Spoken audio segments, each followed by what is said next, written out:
खेती और मिलेट्स का श्री अन्न का विस्तार भी उत्तर प्रदेश के अंदर तेजी के साथ बढ़ा है। आज उत्तर प्रदेश खाद्यान्न उत्पादन में तो नंबर 1 है ही, दुग्ध उत्पादन में अग्रणी राज्य है और मत्स्य उत्पादन में भी उत्तर प्रदेश ने दुगनी क्षमता अर्जित की है। आपके और संजय निषाद की सेहत को मत देखिए, उनके विभाग ने भी प्रगति की है।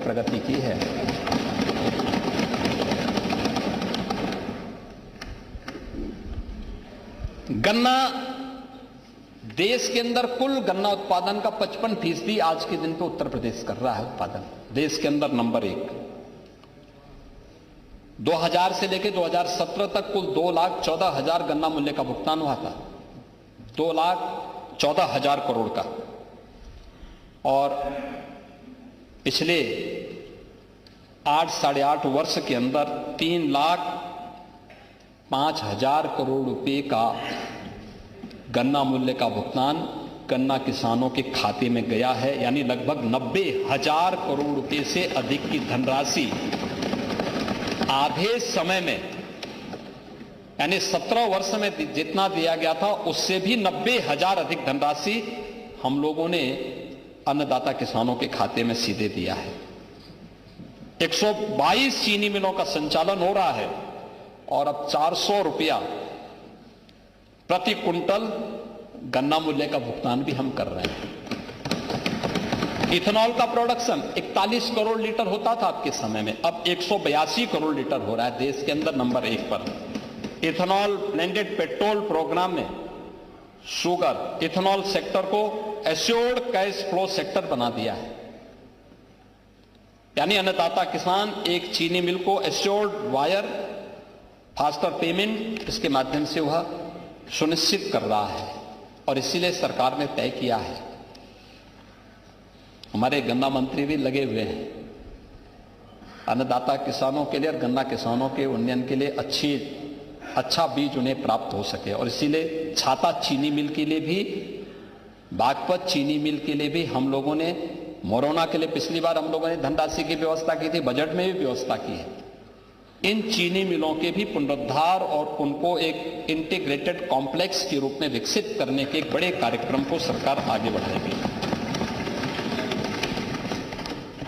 प्रदेश के अंदर 89 कृषि विज्ञान केंद्र संचालित हो रहे हैं। एक कृषि विज्ञान केंद्र में 6 से 7 कृषि वैज्ञानिक अलग अलग सेक्टर के, वो एग्रीकल्चर का भी है, हॉर्टिकल्चर का भी है, वेटनरी का भी है, अलग अलग उससे वेजिटेबल का भी है, उन सभी और आज के दिन पे 89 ऐसे केंद्र कृषि विज्ञान केंद्र प्रदेश के अंदर संचालित हो रहे हैं। कुछ सेंटर ऑफ एक्सीलेंस भी चल रहे हैं। एक्सप्रेस वे और लॉजिस्टिक पार्क से किसानों की उपज को राष्ट्रीय और अंतर्राष्ट्रीय बाजार तक पहुंचाना, यह हमारी सरकार की शीर्ष प्राथमिकताओं पे है, क्योंकि अन्नदाता किसान जो उत्पादन करे प्रदेश और देश की आवश्यकता के साथ साथ इंटरनेशनल मार्केट में भी एक्सपोर्ट हो सके, इसके लिए कृषि value chain, storage, processing, cold chain, इन सबको भी व्यापक पैमाने पर आगे बढ़ाने का काम हो रहा है। हर खेत को पानी नहरों और पाइपलाइन के माध्यम से, माइक्रो इरिगेशन के माध्यम से 31 बड़ी सिंचाई परियोजनाओं को पूर्ण किया गया है। किसानों की सिंचाई के लिए आपने देखा होगा कि जितने निजी नलकूप थे उनको हमने फ्री में बिजली की व्यवस्था की है, और इस बार जो नलकूप चल रहे हैं उनके लिए भी हम लोगों ने, जो डीजल से संचालित होते हैं उनके लिए भी व्यवस्था की है। कुशीनगर में महात्मा बुद्ध के नाम पर कृषि विश्वविद्यालय की स्थापना का कार्य, और लखनऊ में भारत रत्न चौधरी चरण सिंह जी के नाम पर सीड पार्क के निर्माण का कार्य यहां पर प्रारंभ हुआ है। डिजिटल इकोसिस्टम और कोऑपरेटिव के माध्यम से एग्री इकोसिस्टम को सशक्त किया है, और डिजिटल गवर्नेंस ई-केसीसी पोर्टल में ऋण स्वीकृति के समय को भी 3 से 4 सप्ताह से घटाकर के अब 5 मिनट करने में सफलता प्राप्त की है। यानी इस दिशा में काफी काम हुए हैं, और मुझे लगता है कि अभी बजट में हम लोग इस पे काफी चर्चा भी करेंगे कि सरकार अन्नदाता किसानों के लिए और कौन से कार्यक्रम को आगे बढ़ा रही है। अन्नदाता किसान को तो इसका लाभ मिल ही रहा है, और आपके जनपद से ज्यादा कौन इसको जानता है? नेता हमारे पांडे जी, आपके जिले में तो काला नमक चावल, आज उसकी ब्रांडिंग हो रही है। उस दिन सिद्धार्थनगर के एग्जीबिशन में आपने देखा होगा काला नमक चावल की पैकेजिंग कैसे अलग अलग एफपीओज के द्वारा की गई थी, कैसे वो पहुंचा रहा है। थोड़ा उनसे आपका इंटरेक्शन होगा, आपका मार्गदर्शन मिलेगा तो वो और उत्साहित होंगे। हाँ, उसको भी कर रहे हैं। ओडीओपी, यह उत्तर प्रदेश की, जो आप उत्तर प्रदेश के कारीगर और हस्तशिल्पियों की आप बात कर रहे हैं, यह उत्तर प्रदेश की उसी एमएसएमई सेक्टर के लिए उसकी ब्रांडिंग का एक माध्यम बना है, जिसको प्रधानमंत्री जी लोकल तो ग्लोबल की बात करते हैं, ये उसी का माध्यम बना है। और आज इसी का परिणाम है कि इसकी पैकेजिंग, इसकी मार्केटिंग, इसकी ब्रांडिंग, इसको आगे बढ़ाने में हमें सफलता प्राप्त हुई है। और अब हमारे हस्तशिल्पी और कारीगरों के द्वारा जो प्रोडक्ट यूपी के अंदर बनाए जाते हैं, उनमें 77 ऐसे प्रोडक्ट हैं जिन्हें जीआई टैग प्राप्त हुआ है। यानी अब वैश्विक ग्लोबल मार्केट में उनको अपनी सर्टिफिकेशन की आवश्यकता नहीं पड़ेगी, वे वहां जाएंगे, आराम से वहां बिक सकते हैं, वहां पे कोई समस्या उनके लिए नहीं है। और हम लोगों ने इस बार इसको और तेज करने के लिए वन डिस्ट्रिक्ट वन कुजीन की भी घोषणा की है। वन डिस्ट्रिक्ट वन कुजीन, हर जिले का एक विशिष्ट भोज, और उसको भी इस दिशा में आगे बढ़ाने का काम किया है। उत्तर प्रदेश 96 लाख एमएसएमई यूनिट को संचालित कर रहा है। इनमें 3 करोड़ 11 लाख लोग काम कर रहे हैं। पांडे जी, कोरोना कालखंड में जो लोग अन्य राज्यों में काम कर रहे थे, आज उसमें से ज्यादातर लोग यूपी के अंदर ही एमएसएमई यूनिट में काम कर रहे हैं। अब ये बाहर कम जा रहे हैं, यूपी में ज्यादा कर रहे हैं। और उन सभी को हम लोगों ने यूपी बॉर्डर से उनके गांव तक पहुंचाने के लिए बस की सेवा प्रदान की थी। लॉकडाउन में भी क्वारंटीन के दौरान 1 महीने के लिए पूरा राशन की व्यवस्था की, और उसके बाद फिर राशन कार्ड बना करके उनको फ्री में राशन की सुविधा के साथ जोड़ा। एमएसएमई सेक्टर में ये सर्वाधिक रोजगार, कृषि के बाद सर्वाधिक रोजगार देने वाला सेक्टर है यूपी के अंदर। लेकिन एमएसएमई सेक्टर को आपकी सरकार के समय में, समाजवादी पार्टी की सरकार के समय में एक प्रकार से मृत सा कर दिया गया था।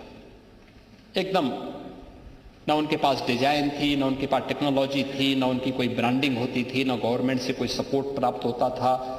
और उल्टा इंस्पेक्टर राज के नाते कहीं पॉल्यूशन कंट्रोल बोर्ड के लोग जाते थे, कहीं पे कोई और जाके प्रताड़ित करता था। आज हम लोगों ने उन सबको उससे मुक्त दे करके 1000 दिनों तक कोई भी एमएसएमई यूनिट लगाता है, कोई एनओसी की आवश्यकता नहीं, अपनी यूनिट लगाइए, चलाइए, 1000 दिनों तक औपचारिकताओं को पूर्ण करते रहिए। कहां भेदभाव है? आप कह रहे हैं भेदभाव कर दिया, कहां भेदभाव है? ये भेदभाव है क्या? ये भेदभाव नहीं है, ये तो सबका साथ और सबका विकास यही है। ये 96 लाख एमएसएमई यूनिट में जो 3 करोड़ 96 लाख 3 करोड़ 11 लाख व्यक्ति रोजगार प्राप्त कर रहा है, स्वावलंबन की स्थिति में और आत्मनिर्भरता की दिशा में आगे बढ़ा है, यही है सबका साथ, सबका विकास, सबका विश्वास और सबका प्रयास भी। उन सबका प्रयास होता है तब उत्तर प्रदेश देश की एक अग्रणी अर्थव्यवस्था के रूप में अपने आप को स्थापित करता है, तब उत्तर प्रदेश आगे बढ़ता है। उसी प्रयास के क्रम में आज उत्तर प्रदेश के अंदर सुरक्षा का वातावरण है। मैंने कहा भी था, रूल ऑफ लॉ विकास की गारंटी है, पहली गारंटी है। हर व्यक्ति को सुरक्षा चाहिए और सुरक्षा उसका अधिकार होना चाहिए। किसी भी कीमत पर हम उसको सुरक्षा देंगे, ये सरकार की गारंटी है। कानून के साथ किसी ने खिलवाड़ करने का प्रयास किया तो फिर उसको भी याद होगा कि कानून के साथ खिलवाड़ की कीमत क्या होती है। सरकार इसमें कोई समझौता नहीं कर सकती। उत्तर प्रदेश के 25 करोड़ लोगों के भविष्य के साथ खिलवाड़ करने की छूट नहीं देंगे किसी को भी, और इसलिए सरकार इस बात की गारंटी देती है। परिणाम क्या है? यूपी के अंदर अच्छा इंफ्रास्ट्रक्चर है, एक्सप्रेसवे का जाल है, एयर कनेक्टिविटी तेजी के साथ बढ़ी है, इनलैंड वाटरवे अभी 22 फरवरी को आदरणीय प्रधानमंत्री जी के द्वारा देश की पहली रैपिड रेल दिल्ली से मेरठ के बीच में चलेगी, उसका उद्घाटन होने जा रहा है। याद करिए ना, आपके समय में मेरठ से दिल्ली की दूरी, इसको तय करने में 3 से 4 घंटे लगते थे। आज ये डबल इंजन की सरकार ने 12 लेन के हाईवे के साथ जोड़ा है दिल्ली मेरठ को। 12 लेन, 12 लेन का रैपिड रेल से जुड़ने जा रहा है। 12 लेन का हाईवे हो या रैपिड रेल, मात्र 45 मिनट में दिल्ली के अंदर आ। हमने तो दूरी कम की है, ये दूरी तो आप ही ने बढ़ाई है, और आपकी पार्टी दूरी बढ़ाने में माहिर है। ये दूरी केवल एक कस्बे से दूसरे कस्बे के बीच ही नहीं, एक जाति से दूसरी जाति के बीच में भी, और भाई भाई में भी एक खाई को आपने चौड़ा किया है। जो भी उत्तर प्रदेश निवेश से वंचित रहता था, आज उत्तर प्रदेश में फेयरनेस बिजनेस है, ईज ऑफ डूइंग बिजनेस है, ट्रस्ट इन डूइंग बिजनेस है। आज उत्तर प्रदेश की नई पहचान बन चुकी है। आज उत्तर प्रदेश में हम लोगों ने उत्तर प्रदेश के अंदर SSS की गारंटी दे रखी है, सेफ्टी, स्टेबिलिटी और स्पीड का। ये तीनों उत्तर प्रदेश के अंदर है, सुरक्षा भी है, स्थिरता भी है और गति भी है। ये तीनों उत्तर प्रदेश के अंदर आज चल रही है। पॉलिसी पैरालिसिस से आज पॉलिसी स्टेबिलिटी की एक ऐतिहासिक यात्रा उत्तर प्रदेश ने तय किया। पॉलिसीज है, निवेश मित्र है, निवेश सारथी है, उद्यमी मित्र है। इसने उद्योगों की इस यात्रा के लिए एक सुगम, पारदर्शी और भरोसेमंद वातावरण को प्रदेश के अंदर तैयार किया है। आज ईज ऑफ डूइंग बिजनेस में आपके समय में यूपी 14वें स्थान पर था। आज देश के अंदर टॉप अचीवर के रूप में यूपी दमदारी के साथ खड़ा है।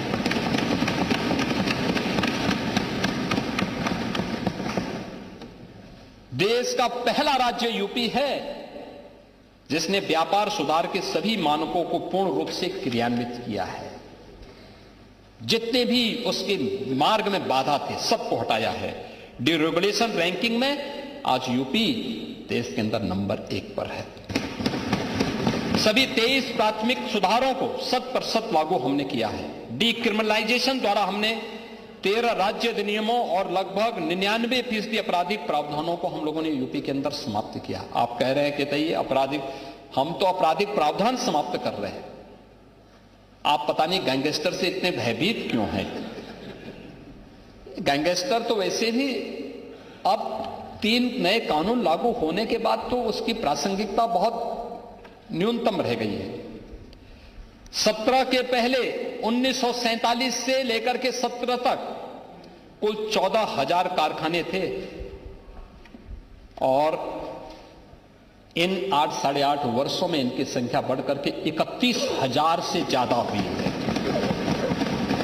Industry first and investor first approach के कारण उत्तर प्रदेश आज वैश्विक निवेशकों के लिए एक सुरक्षित, स्थिर और विश्वसनीय गंतव्य के रूप में सामने आया है। एमओयू केवल कागजों तक सीमित नहीं है। ग्राउंड ब्रेकिंग से लेकर के उत्पादन और व्यापार रोजगार सृजन तक ठोस परिणाम, और पिछले 8 साढ़े 8 वर्ष के अंदर ये जो 50 लाख करोड़ रुपए के निवेश के प्रस्ताव आए हैं, इन 50 लाख करोड़ रुपए के निवेश के प्रस्तावों के माध्यम से 60 लाख से अधिक नौजवानों को प्रत्यक्ष और अप्रत्यक्ष रूप से रोजगार यूपी के अंदर ही प्राप्त हुआ है। आज आप पूछिए ना देश के उन राज्यों से जहां यूपी का नौजवान पहले जाता था, आज वहां पे काम करने वाले लोग नहीं मिल रहे हैं, क्योंकि यूपी के व्यक्ति को यूपी के अंदर प्राप्त हुआ है। और अभी जो हम लोग एक नई स्कीम लेके आए हैं, बजट में भी प्रावधान किया गया, हम उसमें बजट पे बोलेंगे। लौह पुरुष सरदार वल्लभ भाई पटेल एम्प्लॉयमेंट जोन, उसी जिले के अंदर स्किल डेवलपमेंट से लेकर के एम्प्लॉयमेंट की गारंटी उसी जिले के अंदर उपलब्ध करवाएंगे नौजवान को। कोई भी 8 पास नौजवान हो या फिर कोई टेक्नोक्रेट हो, उसी जिले के अंदर उसे प्राप्त होगा। अभी आपके एक विद्वान सहयोगी कह रहे थे, दुर्गा प्रसाद यादव जी कह रहे थे कि आउटसोर्सिंग की डकैती, सबसे बड़ी डकैती आउटसोर्सिंग के माध्यम से और उसके माध्यम से शोषण करने वाले जितने भी उसके आउटसोर्सर हैं, वे सब समाजवादी पार्टी से जुड़े हुए हैं। शोषण करने वाले जितने हैं, अरे अब मैं नाम गिनाना शुरू कर दूंगा, आप चले जाइए अरे इसीलिए हमने कॉरपोरेशन अब बना दिया है, और कॉरपोरेशन के माध्यम से हम लोगों ने गारंटी दी है कि आउटसोर्सिंग से काम करने वाले नौजवान को 16,000 से 20,000 रुपए डीबीटी के माध्यम से गवर्नमेंट सीधे उसके खाते में भेजेगी। उसके खाते में पैसा जाएगा। आउटसोर्सिंग कंपनी केवल आउटसोर्सिंग की फीस सरकार से लेगी, सरकार उसको अलग से फीस देगी। और शोषण अगर किसी ने किया, ब्लैक लिस्ट भी होगा और जेल भी जाएगा। यूपी के नौजवान का कोई शोषण करेगा तो उल्टा टंगवा दिया जाएगा उसको।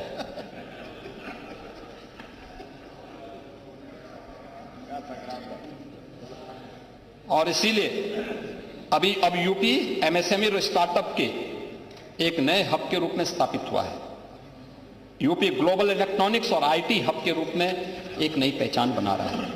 यानी मोबाइल मैन्युफैक्चरिंग यूपी के अंदर 65% यूपी के अंदर हो रहा है। कोई सोचता था इलेक्ट्रॉनिक कंपोनेंट देश भर के जितने बनते हैं, 55 से 60% यूपी में मैन्युफैक्चर हो रहा है। और उत्तर भारत की पहली फैब यूनिट सेमीकंडक्टर 1962 से देश प्रयास कर रहा था। और मुझे बताते हुए प्रसन्नता है कि 21 को आदरणीय प्रधानमंत्री जी के कर कमलों से यूपी में हम पहली यूनिट का शिलान्यास करने जा रहे हैं, पहली। और इसीलिए मैंने कहा यूपी अब ट्रस्ट, ट्रांसफॉर्मेशन और टाइमली डिलीवरी का एक रोल मॉडल के रूप में अपनी एक नई पहचान को भी बनाया है। ये यूपी का एक नया मॉडल है। और यह मॉडल, आप स्वास्थ्य के बारे में चर्चा करते हैं। देखिए, हम हमेशा कहते हैं कि आप कोई भी बात बोल रहे हैं तो बोलने के पहले हम देखें तो रिजल्ट क्या है।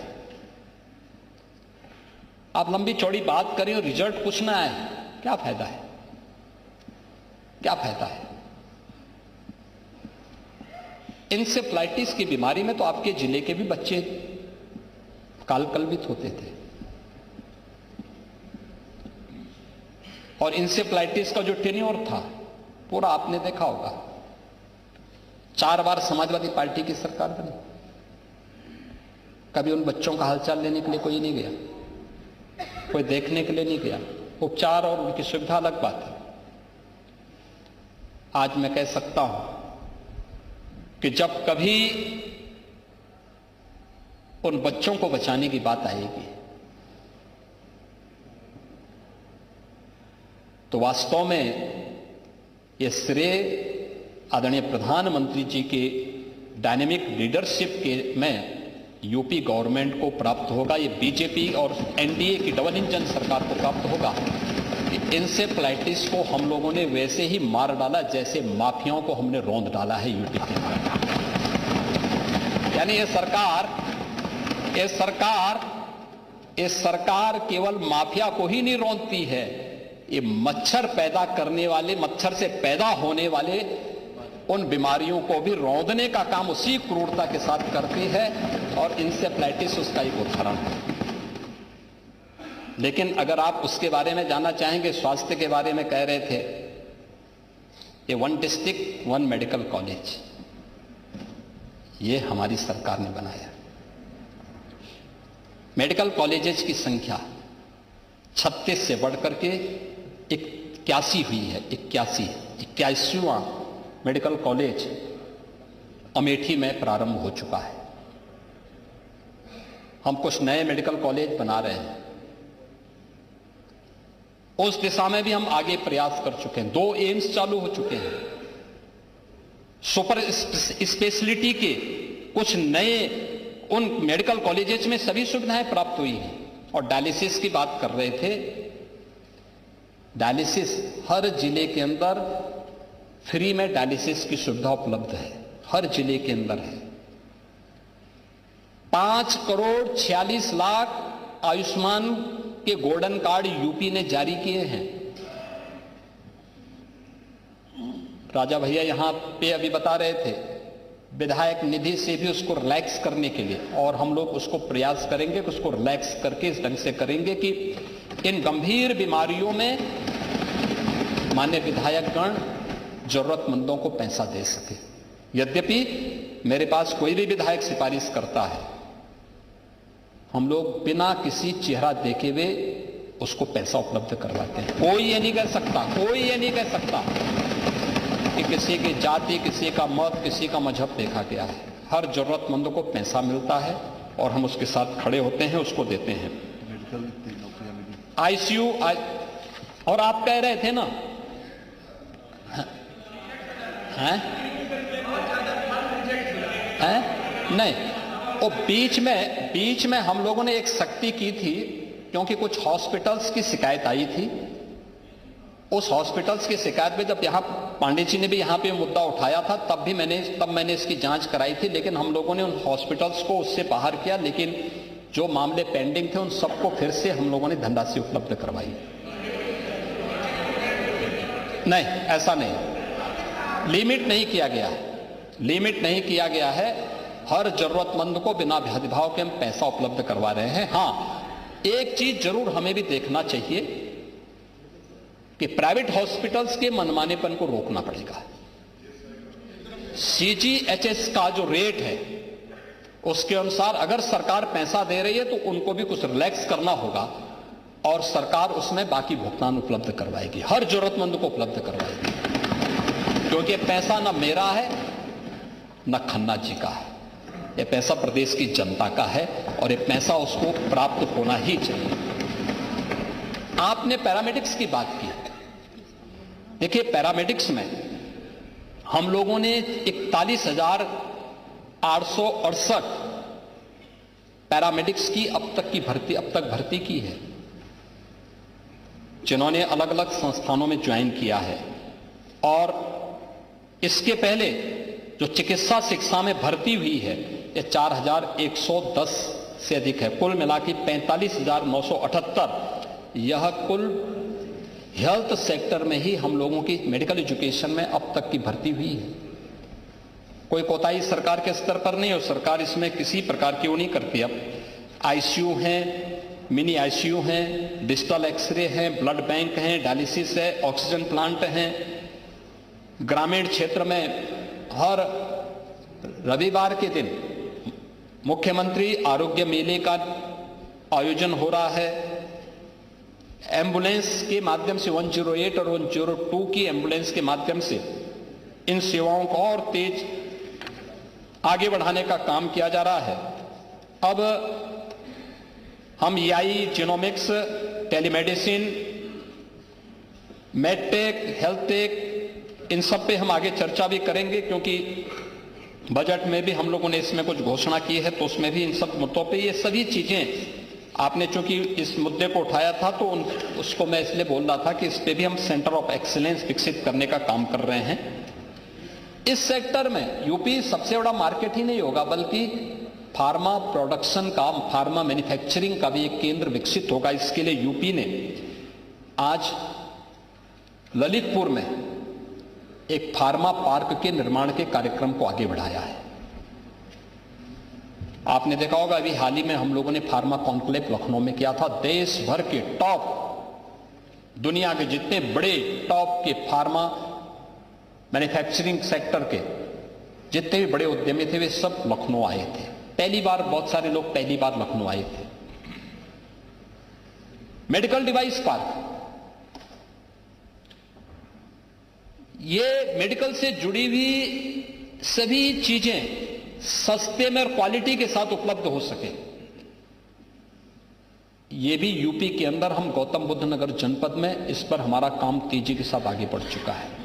ये चीजें यूपी के अंदर हो रही हैं और उत्तर प्रदेश के अंदर आज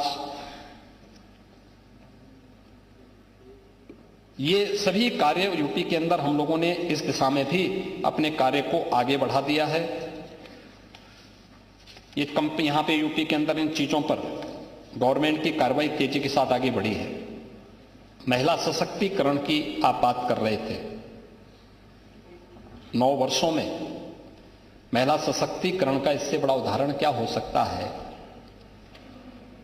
2017 के पहले वुमेन वर्कफोर्स यूपी के अंदर ये कुल 13% थी, 12 से 13%।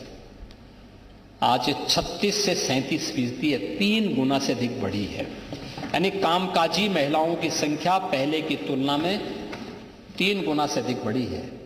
यूपी पुलिस की ही मैं बात करता हूं। यूपी पुलिस में महिलाओं की संख्या मात्र 10,000 थी, आज ये संख्या 44,000 पहुंची है। 44,000। और आपके समय में तो एक कहावती प्रचलित थी कि देख सपाई बिटिया घबराई। तो अब उसमें हम महिला सशक्तिकरण के लिए आपसे क्या बात करें।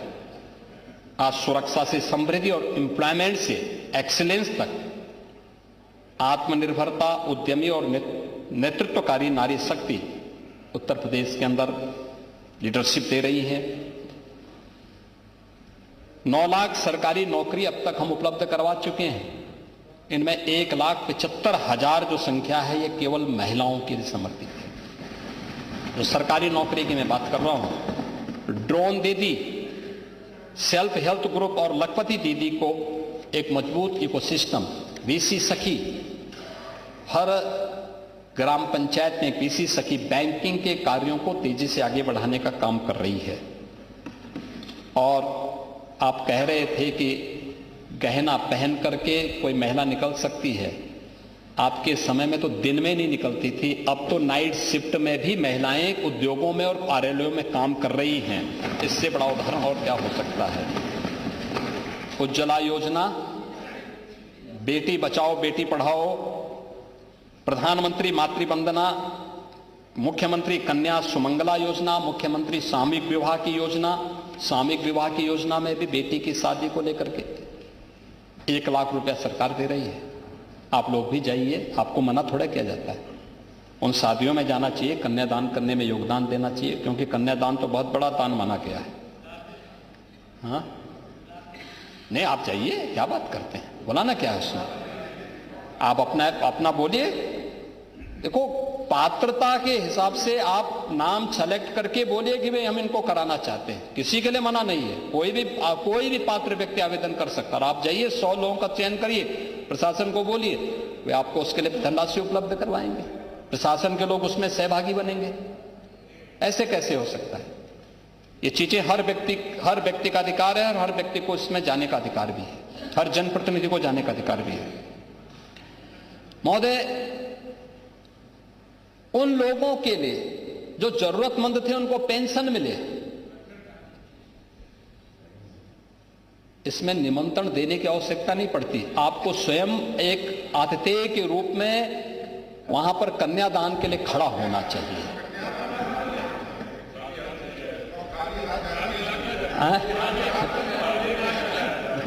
आप लोग ये आप लोगों की समस्या है कि खाली हाथ, सच ठीक बोल रहे हैं पाणी जी, उनको पुरानी याद आ गया उनको कि आपके समय क्या करते थे आप।